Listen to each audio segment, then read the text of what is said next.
All right, it's just a continuation of the last tape. And we were talking with Sergeant Humphrey about some of these topics, and the three that we have left are the change from the traditional grunt, and then breaking the company and what that looked like at the lower echelons, and then the last is the importance of individual action. So how did the environment that you're in change the role of the grunt?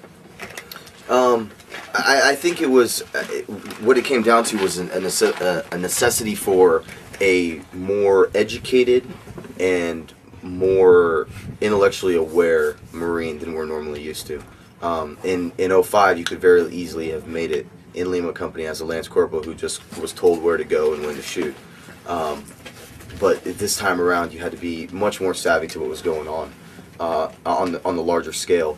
And I think that's something that is just an indication of where we're going in the future, as far as the education level of the junior enlisted. We're significant. I mean, I think the junior enlisted are significantly more educated than they were perhaps 25 years ago. Just for whatever reasons. So they're smart guys. Like they have the capacity to learn. Sometimes they just need direction on what they should be learning. And that's what in our circumstance it was counterinsurgency. So it wasn't just counterinsurgency, here's what you should do. It was counterinsurgency, here's what other people have done. Here's what failed, here's what kind of worked. Here's what the opposite, here's what the insurgency people say about counterinsurgency. And they start to grasp it. And that became something that they fell back into in their decision-making process in Iraq. Another thing was we had to definitely mentally kind of change their, I guess, Marine-ness a little bit. And the one thing I'll say about this is what we constantly told them was, in any situation where you find yourself in a confrontation with an IP or a local Iraqi, you have to de-escalate. De-escalate, de-escalate, de-escalate. And the reason that's hard is because as Marines, we're just ingrained to constantly escalate a situation. Like, we're if someone like starts confronting us in a confrontational manner, we're gonna go above them and just dominate them. So like that's hard for Marines to do. They're trained in a certain manner and constantly just taking care of problems a certain way that they're not used to de-escalating and walking away. Yeah, and it's also counter to their personality. It's Right. counter to why they joined the Marine Corps in the first place. I mean, this is a bastion for aggression. I mean, no other place can you be quite as blatantly aggressive as in the Marine Corps. And so you have these guys who not only through training or whatever may want to be aggressive and escalate. I mean, these are guys who enjoyed punishing people on the football field in high school. I mean, you got guys like Jaeger who take Right. great pride in, like, he was probably the guy who threw guys in lockers or whatever. So it was literally training them to de-escalate. And again, hey, I don't want you to pick a fight with an Iraqi when things get tough. That doesn't mean anything to PFC or Lance Corporal. Like, I don't care what you want. I'm gonna, until you tell them why. And on the education piece, literally, we would pull in the Marines and we would, in country, at least with my Marines, I'm going over what's going on in Iran. I'm going over what's going on in AFCOM. I'm going over, like, geopolitical spectrum type issues with these guys. I'm going over how the awakening is. I constantly wanted them, because the victories weren't so apparent, I constantly wanted them to understand what they were doing was winning the war. They were literally winning the war. I made sure they knew when I got all the statistics for Baghdad towards the end of deployment, when everything started getting safer in Baghdad. I harped on that what was happening in Baghdad was because you were doing your job in Ramadi, and they had to understand that.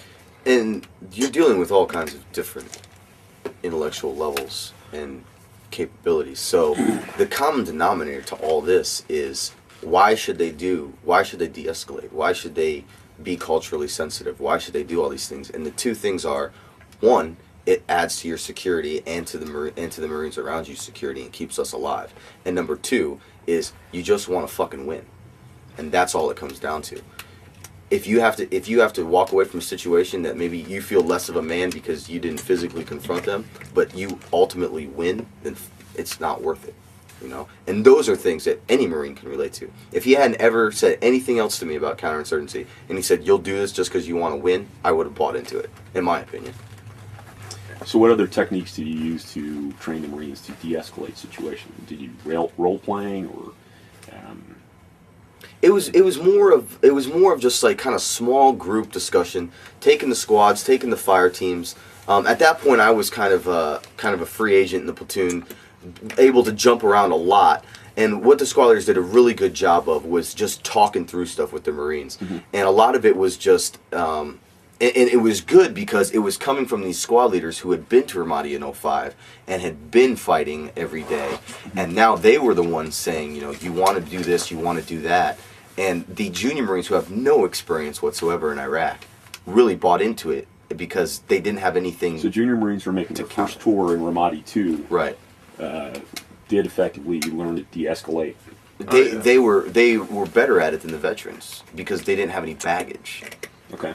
So they were more easily educated in that way. On the training piece, we gotta tell the story about when that fucking douchebag came, the PDSS from. Yeah. Don't say units for names. Oh yeah, that's a good point.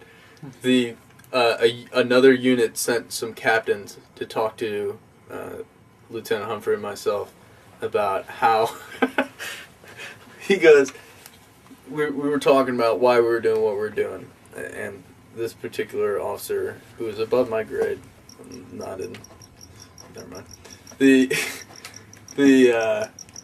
He obviously was not drinking from the Kool-Aid, and he said the question was, how do you train for this? And Humphrey took lead on this, and he's explaining everything he's telling you, and the response he got was a little more adversarial than I appreciated. I still view him, I still have him under my little umbrella, so I didn't appreciate the tone he was taking with him and myself, but and he was saying, well, I had previous experience in a role where I trained with Iraqis, and that cultural stuff really didn't matter, and he knows what ticks me off, and he see me slam other officers when they talk nonsense. I mean, slam other lieutenants when they want to be tough or whatever. Like, oh, we gotta fucking. You mean verbally? Yeah. I mean, just go off. You can go into that. I mean, you've seen it. And what he was saying was like, oh, the bottom of the foot thing. I found that it didn't really matter, blah, blah. And it doesn't once you build a relationship. However, if you are a Marine going into a house and you're still doing kinetic stuff and you're kicking in doors and you are showing the bottom of your foot to people, then that pisses people off. But once you build a relationship and you go like this, then they don't really give a shit. But that wasn't the point we were trying to make. The point was that all that minor cultural stuff, it's not important. The fact that he brought up, relations. he's like, what do you train him? Don't show the bottom of your feet. That doesn't matter. And the fact that he thought that's what we were talking about, that's what we spent hours upon hours upon